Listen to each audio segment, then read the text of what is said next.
Bem-vindo às aulas de Circuitos Eletrônicos 2. O transistor de efeito de campo FET. Nessa videoaula, então, a gente vai fazer a caracterização do MOSFET. E essa é a parte C. O MOSFET, então, como a gente viu na videoaula passada, é um transistor de efeito de campo metal óxido semicondutor. Então, a constituição dele é através desse semicondutor de óxido metálico. Então, os MOSFET possuem as características similares aos JFETs, que fazem parte dos FETs, da família dos FETs, e existem dois tipos de MOSFET. A gente viu de depleção na aula passada, e agora a gente vai ver o MOSFET do tipo intensificação. A construção do MOSFET do tipo intensificação é muito parecida com a do MOSFET do tipo depleção. No entanto, a única diferença que a gente tem é que não há, nesse caso aqui, o canal N entre os dois elementos dopados negativamente dentro daquele substrato dopado positivamente. Então, não há um canal ligando os dois terminais que estão conectados no dreno e na fonte. O que acontece? Logo de cara, a gente vai ter, então, que a curva de transferência da corrente de dreno para a tensão VGS não é mais definida pela equação de Shockley. Então, ela não é mais definida pela equação de Shockley. Então, eu tenho uma curva de transferência diferente que a gente vai ver isso nessa videoaula. Nesse caso, nessa construção, o controle de corrente desse dispositivo, então, que é um de canal N, vai ser colocado aqui como de canal N aqui, ela vai ser feita por uma tensão positiva da fonte. O que não ocorria antes para o JFET nem para o MOSFET, onde a gente fazia o controle dessa corrente através de tensões negativas. Na operação básica, onde eu tenho aqui o VGS igual a zero e o VDS aplicado, eu não tenho, então, condução, porque eu não tenho um canal N aqui para fazer esse caminho dos elétrons. Então, eu não tenho aqui condução, está faltando esse canal N. Então, para VGS igual a zero, ele não vai funcionar. Ele vai funcionar como? Quando eu colocar VGS, tensões positivas em VGS. Após um determinado valor de VGS, ele começa, então, a criar aqui um campo, ou colocar mais elementos positivos desse lado aqui, que vão atrair os elétrons para perto desse terminal do gate e repelir as lacunas para o interior do substrato P. Então ele vai induzir um canal N entre a fonte e o dreno. Então essa indução aqui é que vai permitir com que haja um determinado fluxo de corrente de VDS, que é a minha corrente de dreno, até a fonte. Então a gente pode ver que isso permite com que a gente utilize esse elemento então em tensões de alimentação VGS positivas. Então o que acontece? O nível de VGS que produz um aumento significativo de corrente do dreno é chamado de tensão limiar. Então, ele só vai começar a conduzir, ou só vou ter um fluxo de elétrons entre o dreno e a fonte a partir de uma determinada tensão de VGS, e essa tensão de VGS é chamado V de T ou VGS de TH, é threshold, é limite. Então, é um limite à tensão de limiar. Para valores de VGS menores que esse limiar, então o MOSFET de intensificação não tem corrente ou não tem função, ele não está funcionando. Não há o funcionamento, então não há corrente no dreno. Por isso que a gente chama ele de MOSFET de intensificação. Por quê? Porque eu vou colocar valores positivos e vou trabalhar só na parte da área de intensificação daquela curva que a gente viu no MOSFET do tipo depressão. Uma coisa interessante que acontece é quando eu coloco um VGS fixo e vou aumentando o valor de VDS. Nesse caso aí, como essa queda de tensão aqui entre o gate e a fonte já é fixa, e entre o dreno e a fonte seria fixa, mas está aumentando, começa a aumentar, o que vai acontecer? Eu vou ter aqui uma diminuição, né, dos meus valores aqui de queda de tensão. Eu tenho uma diminuição desses valores, ou seja, de portadores positivos aqui, que estariam nessa parte entre o dreno e o gate, o que acarreta uma diminuição no meu campo elétrico, diminuindo a atração de elétrons e o repelimento de lacunas. Então existe um estreitamento desse canal. Como nos FETs anteriores, essa diminuição aqui não é total. Então eles chegam a ter um determinado valor aqui que a gente vai chamar de valor de saturação. Então tem uma corrente de saturação ainda que vai passar aqui, mas conforme aumenta esse valor de VDS, essa corrente aqui, esse fluxo de elétrons vai ser sempre o mesmo. E essa queda de tensão VDS aqui, então, ela pode ser expressa pela lei de Ohm, pela lei de Kirchhoff, na verdade, das tensões, como sendo a diferença entre o VDS e o VGS, que é fixo, para esse caso aí. Isso vai fornecer para a gente curvas semelhantes ao que a gente tinha de funcionamento do transistor em relação a VDS e a corrente ID. Então dá para ver aqui que eu tenho os valores de VGS aumentando e a minha corrente ID aumentando, só que chega num certo ponto onde eu tenho o VDS aumentando, que essa corrente aqui ela fica constante para um determinado valor,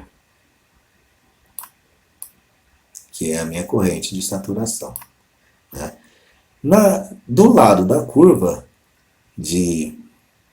do MOSFET intensificação, onde eu começo a aumentar o meu VGS, eu posso ver que eu tenho aqui o funcionamento dele somente a partir de um determinado V de T, que é o V de threshold, ou V de limiar, né, de funcionamento. Aí, a partir daí, com o aumento da tensão VGS, ele vai montando aqui a curva de funcionamento do transistor ou de transferência entre a corrente do dreno pela tensão fornecida de VGS. Então eu tenho aqui uma relação já estabelecida, que o meu VDS de saturação, que é esse VDS de saturação aqui, ó, ele pode ser especificado em função do meu VGS menos o meu V de T. Vamos olhar isso com mais detalhes. Dá para ver aqui então que eu tenho, nesse exemplo aqui, onde eu pego o VGS fixo de 8 volts e começo a aumentar o meu VDS para um determinado ponto, a partir de uma tensão de 6 volts, essa corrente então fica constante, igual ao valor de 10, que é esse valor que está aqui. Então, para isso, eu posso ver que essas relações aqui, o meu VDS de saturação, que seria esse valor aqui, ele vai ser o VGS para esse determinado valor fixo, menos o V de limiar de funcionamento dele. No caso, a gente lembra que o V de limiar era de 2 volts. Então, 8 menos 2, 6 volts.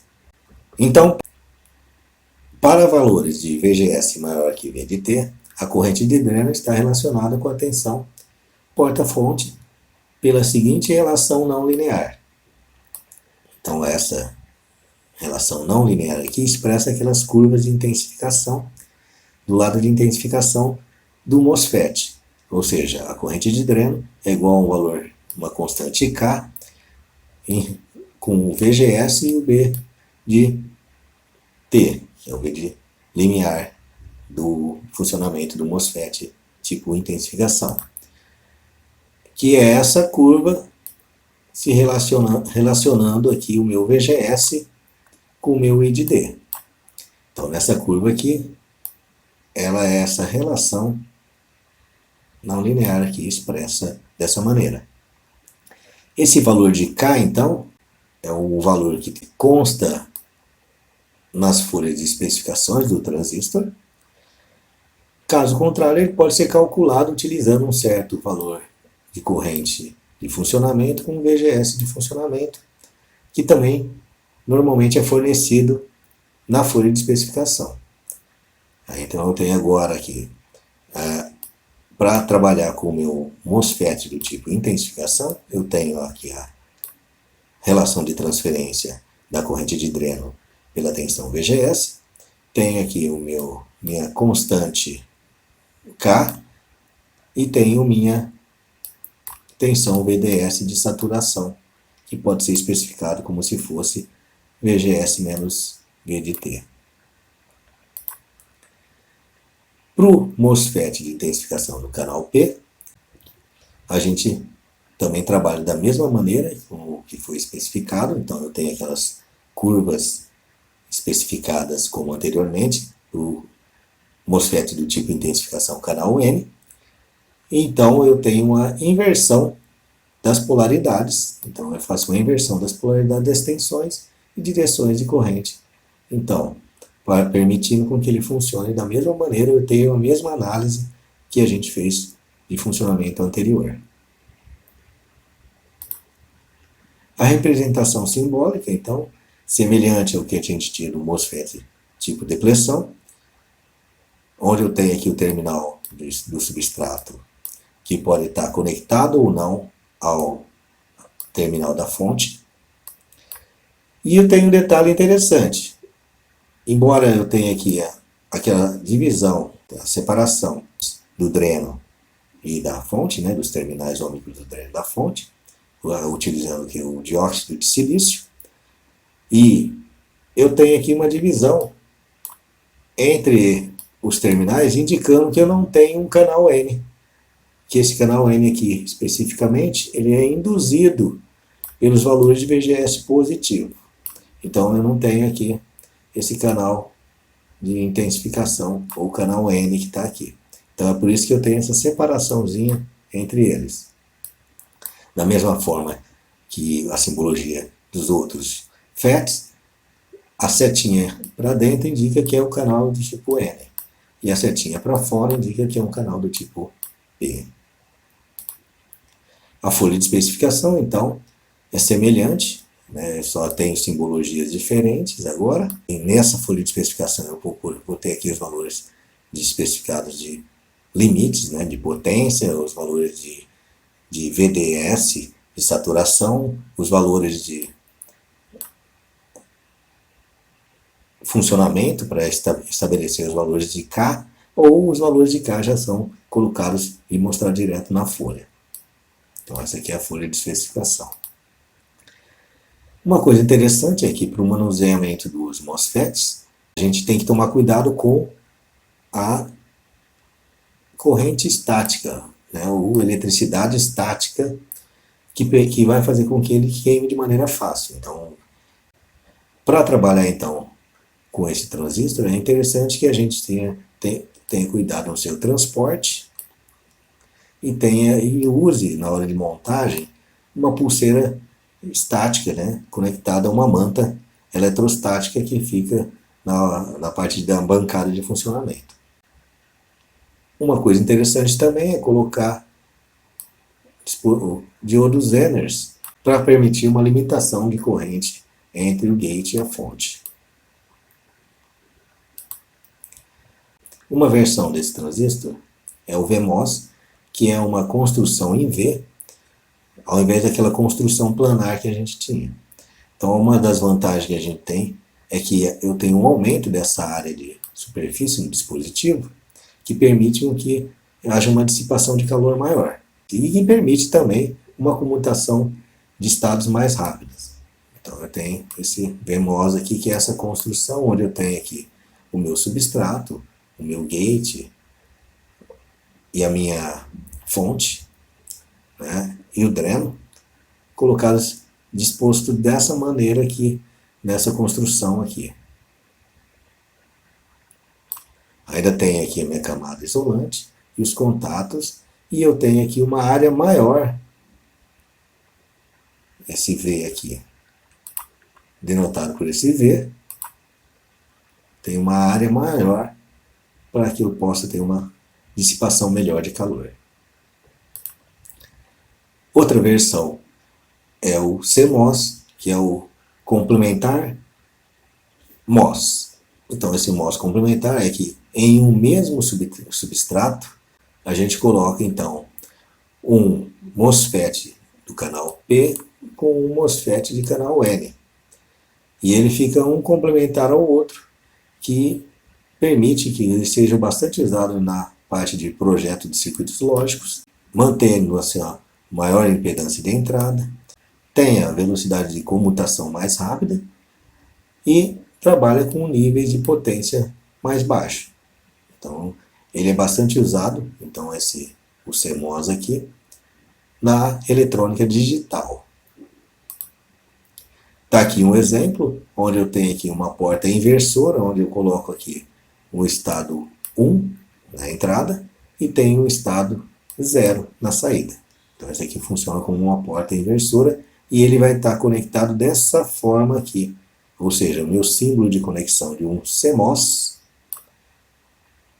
como transistor, MOSFET de intensificação, tem essa representação.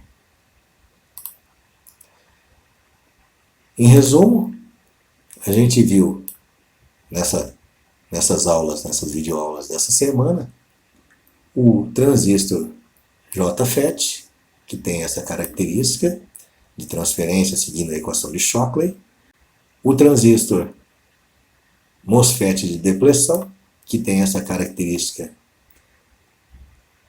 de curva de transferência que é semelhante à do JFET, porém a diferença é que ele trabalha tanto na parte de depleção como na parte de intensificação, onde eu tenho tensões positivas em VGS, e que segue ainda a equação de Shockley, assim como o JFET. E, por fim, a gente viu o MOSFET do tipo intensificação, que ele só vai trabalhar nessa área de intensificação, onde eu tenho aqui o VGS positivo. Então eu trabalho só nessa área aqui, na área de intensificação, que é regido pelas equações de transferência,